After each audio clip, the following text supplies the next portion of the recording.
നമസ്കാരം. നിയമസഭയ്ക്കകത്തും പുറത്തും മുഖ്യമന്ത്രിയെയും ഭരണപക്ഷത്തെയും നേരിട്ട് വെല്ലുവിളിച്ചുകൊണ്ട് പ്രതിപക്ഷ നേതാവ് വി ഡി സതീശൻ നടത്തുന്ന രാഷ്ട്രീയ നീക്കങ്ങൾ കേരള രാഷ്ട്രീയത്തിലെ പുതിയ ചർച്ചകൾക്ക് വഴി തുറന്നിരിക്കുകയാണ്.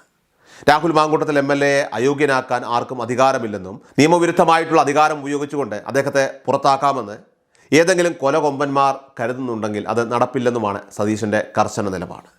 ഭരണപക്ഷത്തെ പ്രീണിപ്പിക്കാനോ കേവലം രാഷ്ട്രീയ എതിർപ്പിനോ വേണ്ടിയല്ല താനിത് പറയുന്നതെന്നും മറിച്ച് നിയമപരമായിട്ടുള്ള വസ്തുതകൾ മുൻനിർത്തിയാണെന്നും അദ്ദേഹം വ്യക്തമാക്കുന്നു. സാമാന്യമായ സാഹചര്യങ്ങൾ മുൻപ് മുകേഷ് MLAയുടെ കാര്യത്തിൽ ഉണ്ടായപ്പോൾ സർക്കാർ പുലർത്തിയ മൗനത്തെ ഓർമ്മിപ്പിച്ചുകൊണ്ട് രാഹുലിനെതിരെ മാത്രം ഇത്ര വേഗത്തിൽ നീക്കങ്ങൾ നടത്തുന്നതിലെ രാഷ്ട്രീയ വിവേചനം പ്രതിപക്ഷം കൃത്യമായി ഉയർത്തിക്കാട്ടുന്നുണ്ട്. നേരത്തെ രാഹുലിനെതിരെ FIR പോലും രജിസ്റ്റർ ചെയ്യുന്നതിന് മുൻപേ സംഘടനാപരമായ ഉയർന്ന സ്ഥാനങ്ങളിൽ നിന്ന് അദ്ദേഹത്തെ മാറ്റി നിർത്താൻ മുൻകൈയെടുത്ത അതേ സതീശൻ തന്നെ ഇന്ന് രാഹുലിന് സംരക്ഷണ കവചമായി നിൽക്കുന്നത് രാഷ്ട്രീയ കേരളം ഏറെ കൗതുകത്തോടെയാണ് ഇപ്പോൾ നോക്കിക്കാണുന്നത്. ഇതൊരു വൈരുദ്ധ്യമല്ലെന്നും മറിച്ച് കൃത്യമായ രാഷ്ട്രീയ കണക്കുകൂട്ടലുകളുടെയും മറുപടികളുടെയും ഒക്കെ തന്നെ ഒരു ഭാഗമാണെന്നുമാണ് അനുയായികളുടെ പക്ഷം.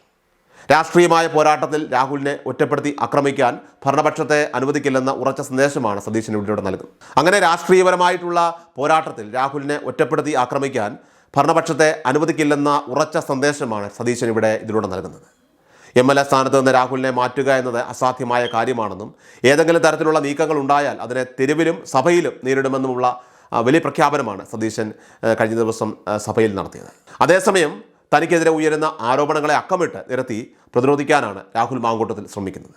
അർദ്ധരാത്രിയിൽ പോലീസ് പിടികൂടിയതും UK നിന്ന് പോലും തനിക്കെതിരെ കേസുകൾ വന്നതുമൊക്കെ തന്നെ രാഷ്ട്രീയ ഗൂഢാലോചനയുടെ ഭാഗമാണെന്നും അദ്ദേഹം ഇവിടെ ആരോപിക്കുന്നു. 24 ന്യൂസിന് നൽകിയ അഭിമുഖത്തിൽ താൻ ധാർമ്മികമായോ നിയമത്തിന് അതീതമായോ ഒരു തെറ്റും ചെയ്തിട്ടില്ലെന്ന് അദ്ദേഹം ആവർത്തിക്കുന്നുണ്ട്. വ്യക്തിപരമായിട്ടുള്ള ബന്ധങ്ങളുടെ പേരിൽ നൽകിയ സമ്മാനങ്ങളെയും മറ്റ് സ്വകാര്യ കാര്യങ്ങളെയും ഒക്കെ തന്നെ അനാവശ്യമായി പൊതുമധ്യത്തിൽ ചർച്ചയാക്കി തന്നെ അപമാനിക്കാനാണ് സൈബർ ലോകത്തും പുറത്തുമൊക്കെ തന്നെ ശ്രമങ്ങൾ ഇപ്പോൾ നടന്നുകൊണ്ടിരിക്കുന്നത്. എന്നാൽ വ്യക്തിപരമായ ഇത്തരം ബന്ധങ്ങളിലെ കാര്യങ്ങൾ പുതിയ രീതിയിലുള്ള ചൂഷണമാക്കി മാറ്റുന്നത് രാഷ്ട്രീയ മര്യാദയ്ക്ക് നിരക്കാത്തതാണെന്ന വാദമാണ് ഇപ്പോൾ സോഷ്യൽ മീഡിയയിൽ ഉൾപ്പെടെ ഉയരുന്നത്. ഏതായാലും രാഹുലിൻ്റെ രോമത്തിൽ തൊടില്ല എന്ന സതീശൻ്റെ ആ വാക്കുകൾ ഒന്ന് കേട്ടു നോക്കാം. അല്ല, ഞങ്ങളുടെ സ്റ്റാൻഡ് ആ എത്തിക്സ് കമ്മിറ്റിക്ക് ഒരു കോമ്പറ്റൻസും ഇല്ല. ആവശ്യമില്ലാത്തൊരു പ്രീസിഡൻസ് ഉണ്ടാക്കാൻ പാടില്ല. ആ പരാതി പോലും മെയിൻറ്റെയിനബിൾ അല്ല. സഭയിൽ ചർച്ച ചെയ്യണമെന്നാണ് ആ പരാതിയിൽ പറയണത്. അതായത് ഏതെങ്കിലും ഒരു കേസിൽ ഏത് MLA ആയിക്കോട്ടെ, എത്ര പേരുണ്ട് MLA കേസിൽ പ്രതികളായിട്ടുള്ളവർ ഇല്ലേ? മുകേഷ് MLA ഒരു റേപ്പ് കേസിൽ പ്രതിയല്ലേ? അല്ലേ? കേസിൽ പ്രതികളായിട്ടുള്ള MLA എത്തിക്സ് കമ്മിറ്റി കൂടി ഡിസ്ക്വാളിഫൈ എന്ന് പറയുന്നതിനോട് ഞങ്ങൾക്ക് യോജിപ്പില്ല. അതിനുള്ള അധികാരം എത്തിക്സ് കമ്മിറ്റിക്കും ഇല്ല, നിയമസഭയ്ക്കും ഇല്ല, കോമ്പറ്റൻസി ഇല്ല. അപ്പോൾ ഒരു ആവശ്യമില്ലാത്ത പ്രീസിഡൻസ് ഉണ്ടാക്കാൻ പാടില്ല. അത് ഈ ഒരു സിംഗിൾ കേസിൽ ഉള്ള നിലപാടല്ല, പൊതു നിലപാടാണ് ഞങ്ങൾക്ക്.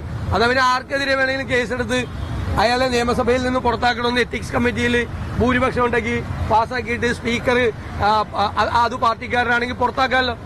അത് ഒരിക്കലും വരാൻ പാടില്ലാത്തൊരു പ്രീസിഡന്റ് ആണ്, ഒരിക്കലും വരാൻ പാടില്ല. അക്കാര്യത്തിൽ ഞങ്ങളുടെ ഉറച്ച തീരുമാനമാണ്.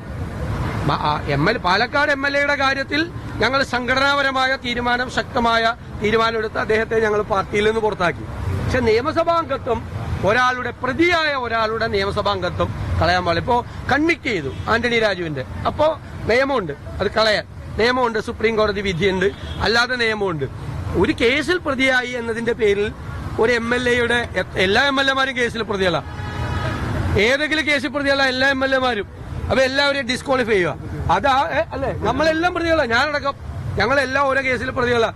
MLAമാരുടെ കോടതി പോയി കൊച്ചിയിൽ അന്വേഷിച്ചാൽ എല്ലാ MLAമാരും കേസിൽ പ്രതികളാണ്. ഏത് കേസിൽ പ്രതിയായാലും അവരെ നീക്കം ചെയ്യണമെന്നൊരു ഭരണമുന്നണി തീരുമാനിച്ചാൽ പ്രതിപക്ഷ അല്ല ഏത് കേസായാലും അപ്പൊ മുകേഷിന്റെ കാര്യത്തിൽ എന്താ ചെയ്യാറുണ്ട്? അല്ലല്ല, അതൊന്നും നിയമസഭയ്ക്ക് ലെജിസ്ലേറ്റീവ് കോമ്പറ്റൻസി ഇല്ലാത്ത അധികാരം എങ്ങനെ പ്രയോഗിക്കണം? അത് ആവശ്യമില്ലാത്ത പ്രീസിഡന്റ് ആവും പാടില്ല. ആരുടെ കേസിലാണ്?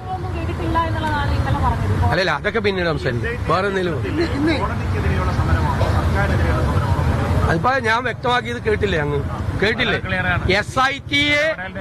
SITയിലെ മീതെ മുഖ്യമന്ത്രിയുടെ ഓഫീസ് അനാവശ്യമായ സമ്മർദ്ദം ചെലുത്തുന്നു. കേസ് അന്വേഷണം മന്ദഗതിയിലായി. കേസിലെ പ്രതികൾ ഒന്നൊന്നായി. സുപ്രീം കോടതി വരെ ജാമ്യം കൊടുക്കാത്ത കേസാ. എന്തിനാണ് ഇങ്ങോട്ട് ജാമ്യം? അയ്യപ്പന്റെ സ്വർണം കെട്ടിട്ട് ജാമ്യത്തിൽ വരുന്നോ എന്ന് CPM നേതാക്കളോടാണ് ചോദിച്ചത് സുപ്രീം കോടതി. എന്നിട്ട് സുപ്രീം കോടതിയും ഹൈക്കോടതിയും ജാമ്യം കൊടുക്കാത്ത പ്രതികൾക്ക് സ്റ്റാറ്റ്യൂട്ടറി ജാമ്യം കിട്ടിയ ഒരു പുറത്തിറങ്ങാനുള്ള അവസരം ഉണ്ടാക്കി കൊടുത്തത് ആരാ? SIT ആണ് ഉണ്ടാക്കി കൊടുത്തത്. അത് മുഖ്യമന്ത്രിയുടെ ഓഫീസിന്റെ നിർദ്ദേശാനുസരണം. അതാണ് ഞങ്ങളുടെ